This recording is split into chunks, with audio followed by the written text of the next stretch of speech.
Hi. So I'm a pharmacist now for 20 years. And yeah, right. And I got to the profession because I wanted to have the good life, you know, like you see in the drug commercials, where everybody's happy and they have friends and family and they're in love. Instead, my life is more like the side effects they mumble at the end. They cause nausea, vomiting, depression, changes in personality, anal leakage. Yeah, those commercials are pretty misleading, you know, but then I realized I was thinking about the games we play as kids. You guys play games when growing up? And I think these are important because they help develop the type of adult we're going to become. If you think about it, if you ever played like musical chairs, that's where we learn how to exclude the slow and the meek. Yeah?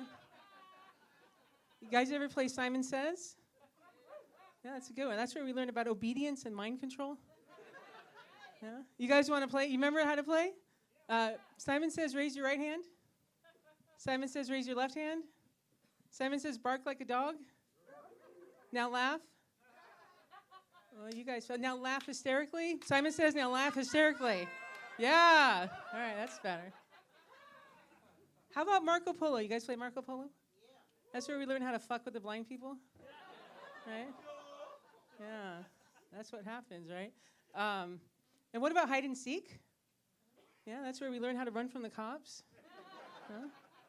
I mean, that's a practical skill, right? And sometimes maybe you're on the other side and you want to, a lot of times in life we're looking for someone even if they don't want us to find them. So maybe you want to be a detective or a stalker. Yeah. You guys play Cowboys and Indians. That's where we learn how to separate by race and fight. We learn about genocide. Maybe you play different versions like the Jews and the Arabs, or the Republicans and the Democrats, plain or peanut. I don't know. Yeah. And what about Twister? You guys play Twister? Huh? That's where we learn how to get into weird positions and rub against each other, make it look like an accident. Huh? That's where if I ever got accused of sexual harassment, I would totally blame it. No, that's just how we played, you know? Right? And what about tag? You guys play tag, right? Tag, you're it. So we learn about sexually transmitted diseases. Mm-hmm. Yeah, and some people never learn. They just get it over and over again. Yeah. Well, speaking of which, you know, pharmacy is typically not a great place to meet men. I mean, generally they're older and sickly, but even if they're not, I mean, I'm glad your flare-ups are only occasional. I'm glad you got past that little infection, but it's just a little too much information, you know? But last week, this really gorgeous guy came in, and he's like this outdoor rugged type, like a mix of Tom Selleck and Ellen DeGeneres. And he was talking to me and flirting, you know, and I'm wearing my brand new Old Navy blouse, showing a little cleavage, so I was feeling kind of sexy. Yeah. Then all of a sudden, he touches my hand, and he leans in, and he says, with this man voice, he says, "Do you think you can get me some Vicodin?" I'm like, oh, he wants me to get a narcotic and risk my pharmacy license. I'm like, well, he's kind of cute. Maybe I could drop a few in my pocket, you know?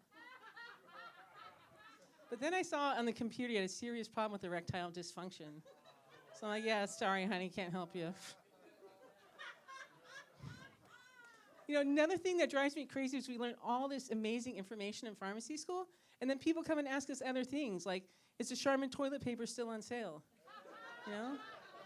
So I decided I'm going to use my pharmacy knowledge no matter what. So a lady came in last week and she said, why isn't my medication covered? It was covered last month. If I can't get my pills, I could die. I said, well, you're probably not going to die because it's for acid reflux. And I'm not sure why it's not covered, but I will tell you it works by inhibiting the proton pump in the parietal cells.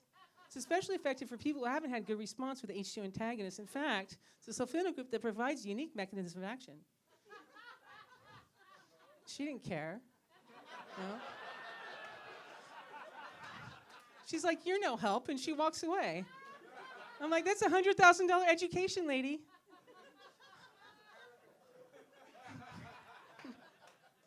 This other lady came in last week, and she goes, excuse me, where are your suppositories? I said, oh, what medication do you need? And she goes, your suppositories, where are your suppositories? So I explained to her suppositories is a way to get medication in the body. So sometimes they're for nausea or constipation, but it doesn't make sense to ask for them. It's like coming in and saying, where are your capsules? You know? So when someone comes in and asks for suppositories, I'm thinking they just want to shove anything up their ass, you know? And if that's the case, there are other stores that have a much better variety and selection to choose from. You know? They have things that wiggle and spin. In fact, there's these new attachments that are amazing if you really want a little variety.